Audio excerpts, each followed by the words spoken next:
Over the past couple of months, I developed a 3D printer that is unlike anything else, and I firmly believe that this could be the next step in 3D printing. This system has multiple tools running independent from each other. It sounds a bit like an IDEX-system, but where an IDEX-system is only independent in one axis, the system I developed is independent in all three axes. Therefore, I'm calling it the TIME system, which stands for True Independent Multiple Extrusion. With this system, it should be possible to print totally different parts in parallel, or print the same part using multiple tools, a bit like the Autodesk Etcher project. But what I think is even more interesting is the possibility to combine totally different materials. Think about printing glue in each subsequent layer to make parts stronger, or use concrete infill to make parts heavier, or modify its center of gravity. And there are more use cases that I can think about, and we are going to explore that in future videos. But first we need to put this thing together. The base for our 3D printer is a grill plate, which I use because it's affordable, heats up fast, gets hot and has a convenient shape for our purpose. The problem is that it warps when it heats up, which I found out when looking back at the footage of last time. Oh, there's smoke coming out. So we need to reinforce it, and I use these aluminum profiles for that. I made very professional engineering drawings, so it looks like I know what I'm doing, and started cutting the profiles roughly to length.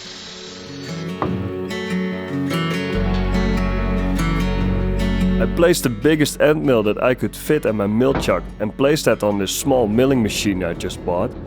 It's not the most advanced machine, but finally I can do some milling work.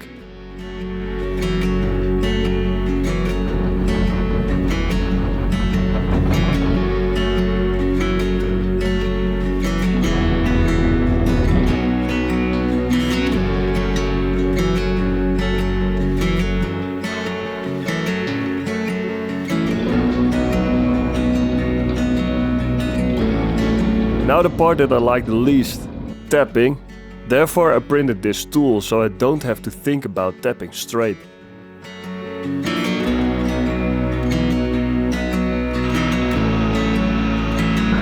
There I am, sitting in the shed, tapping holes in aluminum profiles, all by myself, alone.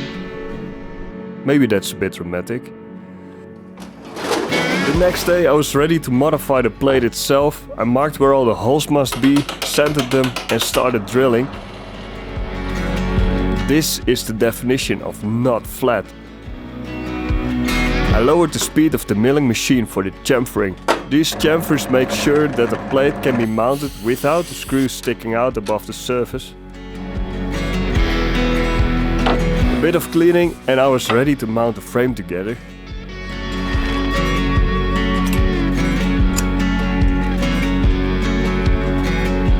I needed a flat surface though for this. Oh wait, my brother is working on this door that has a large enough window that is flat.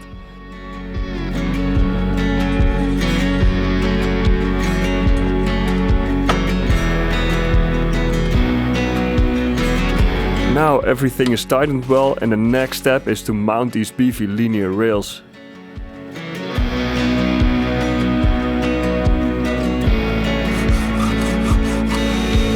This rail assembly is mounted using threaded rods with corner brackets and compression springs.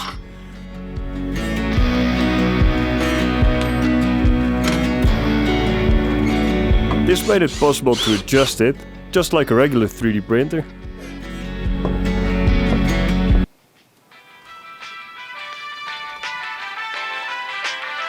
Pretty much all the parts that we need are on this table, and in order to make sure that we have everything, I use this checklist, and this is the bill of materials that is generated by my design. So literally every part is in that design, and that design is here on my laptop, so I can see where all the parts go, which are quite a few. First we are going to work on this base, and I have to remove this grill plate first in order to access everything.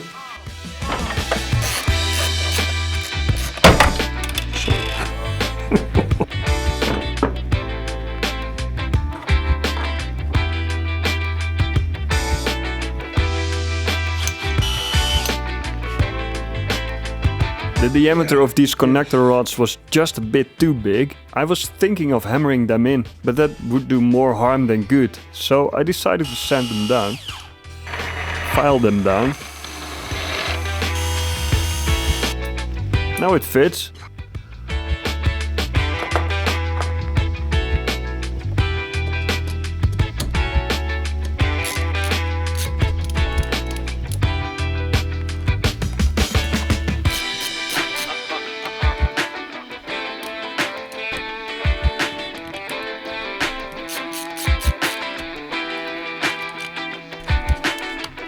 I put the belt tensioners together, lined everything up and assembled the carriage blocks.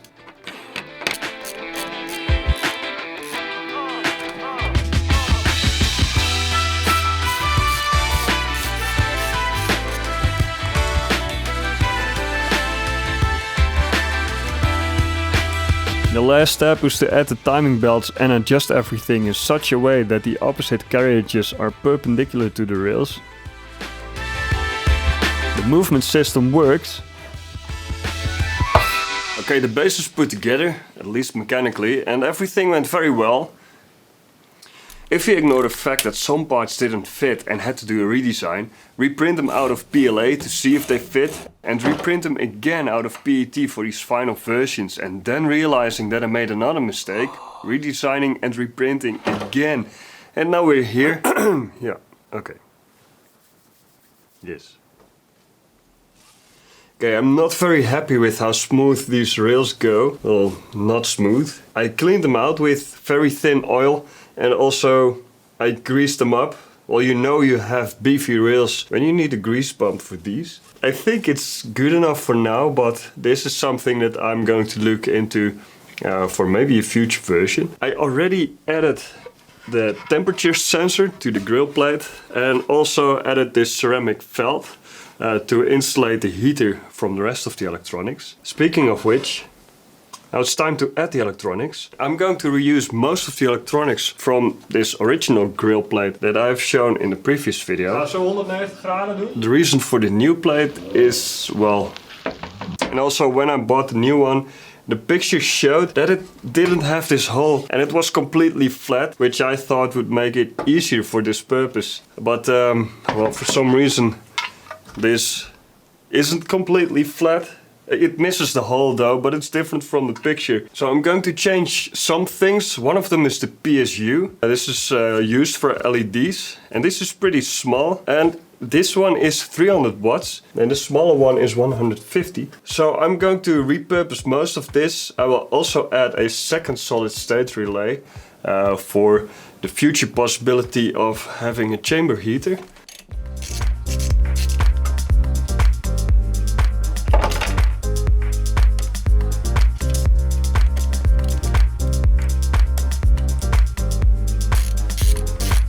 I removed the electronics from the old grill plate and now it's time to add it to the new one. It must be oriented differently and I didn't want to torture my laser cutter again like I did last time when cutting in PCB material. So I partnered up with PCBWay and they delivered a bare PCB with all holes at the right location. PCBWay is one of the most experienced PCB manufacturers in China. The process was very simple, especially in my case where I only needed the PCB outline. I just uploaded the files, selected the required thickness, clicked order, and now I'm here adding rivet nuts to it. I could have all gone fancy with electronics, which would have been possible because they can manufacture high-end complex PCBs, flex-rigid PCBs, and they can assemble them. I used the PCB only for its mechanical properties, yet they also offer CNC machining, sheet metal fabrication, multiple ways of 3D printing, and injection molding. Pretty awesome, right? That you can send your design, select the manufacturing process, select the material, and get a professionally manufactured part back. Thanks PCBWay for supporting the channel and this project.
Okay, it's a small miracle. Not that this thing works, because I've shown that in the last video. Yes. But that everything fits.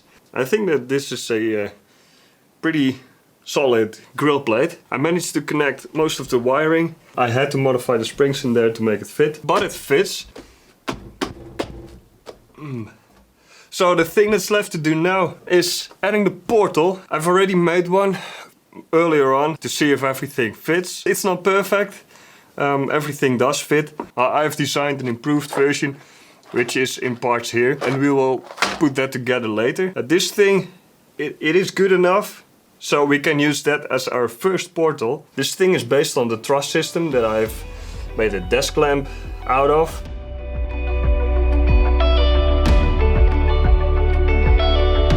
And this is a Core XZ system, so the motors are at the bottom, and if both motors rotate in the opposite direction, then the gantry goes up and down, and when they rotate in the same direction, it will go from left to right, or a combination of the two. And that's what I think is an interesting advantage of this system, is that most of the weight is put at the bottom. It's better balanced when we are going to fling this back and forth. So I've printed everything out of PET with carbon fiber on the bamboo lab, and with the lamp I used brass rods, but with this I used carbon fiber rods. Everything is tensioned with Dyneema wire, but the tensioning system itself, I'm not too happy with it. So I do have an idea for an improved version. That's what we are going to try with the second portal. This thing, it runs, well, very smooth. And the nice thing about the Core XZ is that the gantry always stays horizontal.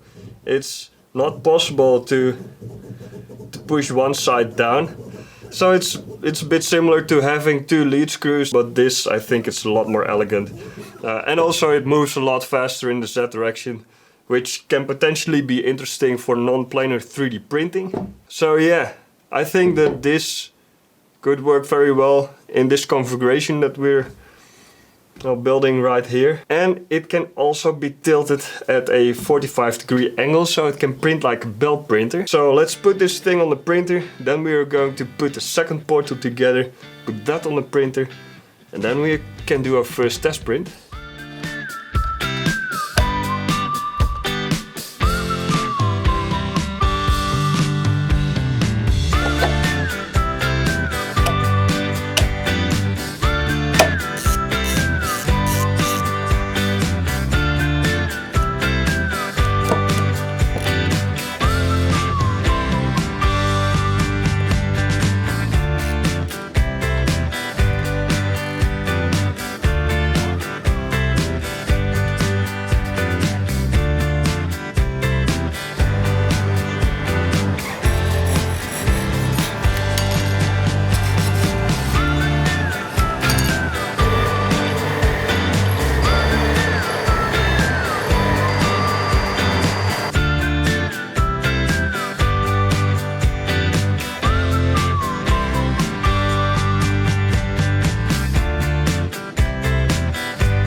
Okay, I've made a tensioning system, and that's by drilling two holes next to each other. It wasn't the easiest thing to do. Good. Nou, boordje afgebroken. I think it should work better with the tensioning system that I've shown with the desk lamp, because that was a clear bottleneck, and it also should be a lot easier to work with than the tensioning system that I've used for the other portal. I also used screws for those, but had made two flat edges on there, and I had to somehow try and make a nut inside of here. So, and with this system I can just make the nut on the outside. So I'm going to use this Dyneema rope. This is pretty strong, and it's easier to work with than the Kevlar, because the Kevlar were all loose strands, and this is braided. It's much easier to just push it through. Well, let's see what happens if I'm going to put it on a tension. So I'm just twisting it, just like I did with the lamp. Okay, this is 10 times easier than it was with the other system.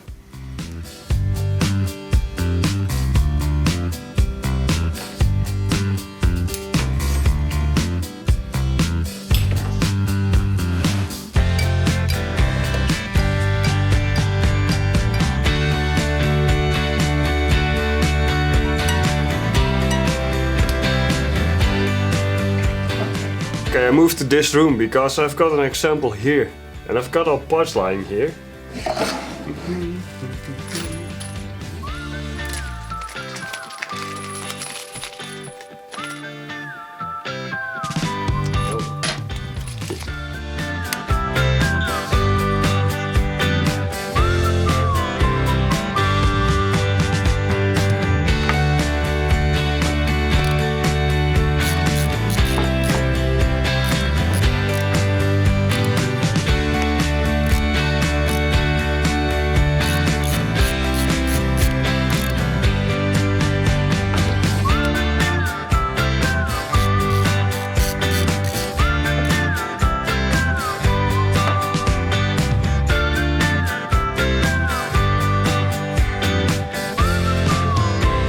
Everything was fun and games until I realized that the heads of those screws were too high.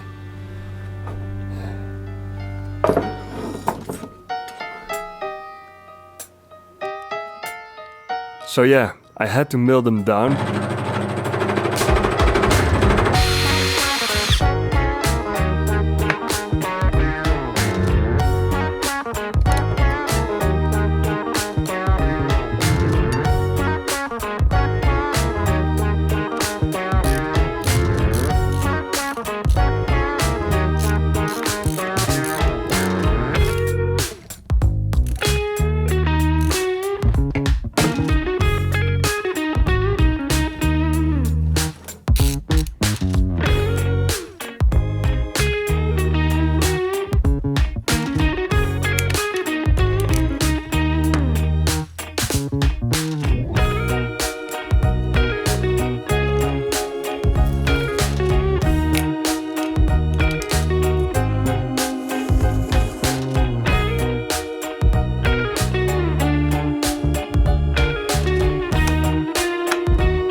Okay, finally, after more than 3 months of work, this thing is put together.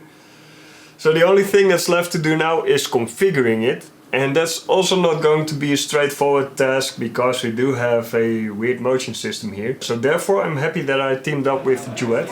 They supplied me their Duet controller, which is controlling this whole thing. And that's very convenient to configure. They also supplied these toolboards, the Revo Roto toolboards, which can be mounted to the Revo Roto from E3D. I've got 2 of them and I think that they look pretty cool on this machine. So shout out to E3D and Duet for these awesome products. Maybe you're wondering why I'm not using the proper extruder that I've developed earlier. I didn't want to add even more variables to this, so I decided to go with some products that are already out there that do work together like these. I'm going to turn this thing on, hopefully it doesn't blow up. Then I'm going to configure it and hopefully we will see a successful first test print.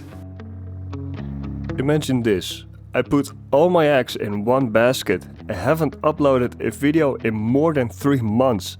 How bad it would be if this just doesn't work.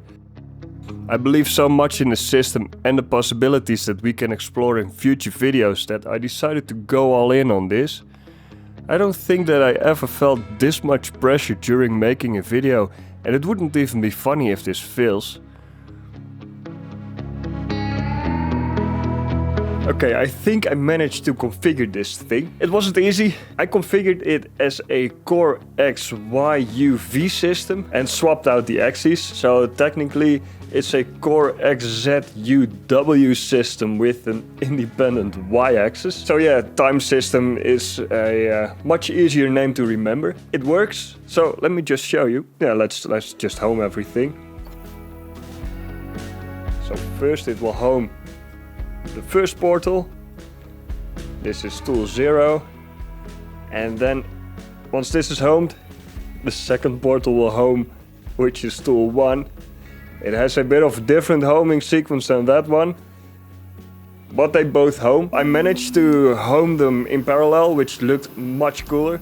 But for some reason, the firmware said that the second portal wasn't homed properly. The Z, by the way, is homing all the way at the top. It makes it much easier when I'm going to tilt this portal at a 45-degree angle. The 0 position of the Z height will be way different. So when I'm homing it at the top, I can just in software say set a different offset from this point to the bed itself. So the Z right now is at the maximum position, so it cannot go higher. It only can go lower. Same with that portal, also with Y. So V, I can only do -100. So we have 6 axes, but we do also have 2 tools, tool 0 and tool 1. And if I select tool 1, then tool 0 moves to the side, and now that one is selected. And it's possible to remap the coordinate system. So right now, when I'm going back to move, and I move the x-axis,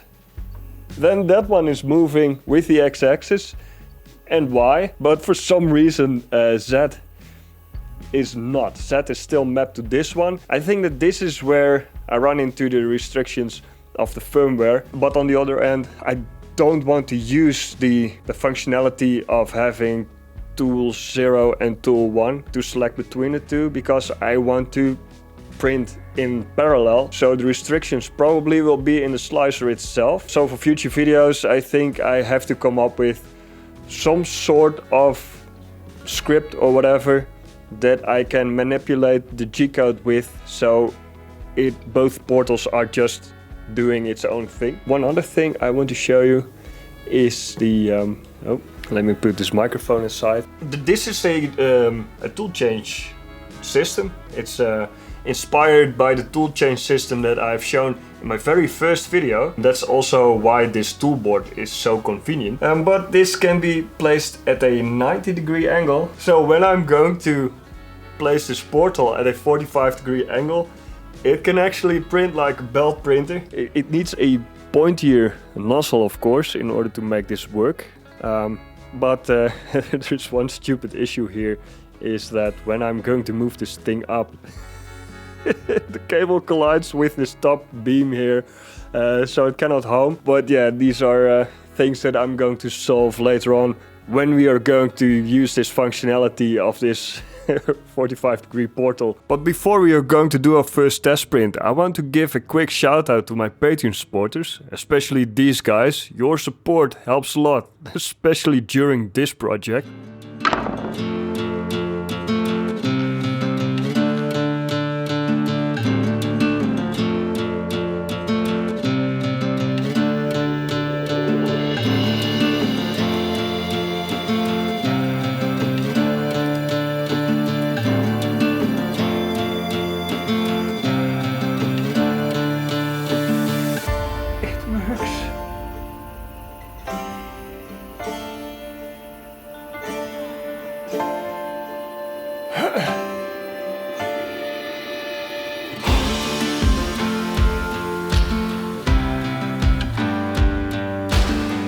I think that this is the best thing I ever developed so far.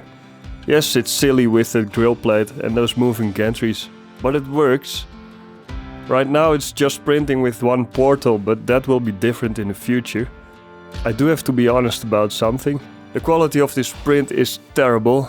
I still have some issues with the synchronization between axes, and it also lacks the part end fan. Still a long way to go, but the hardest part is behind us.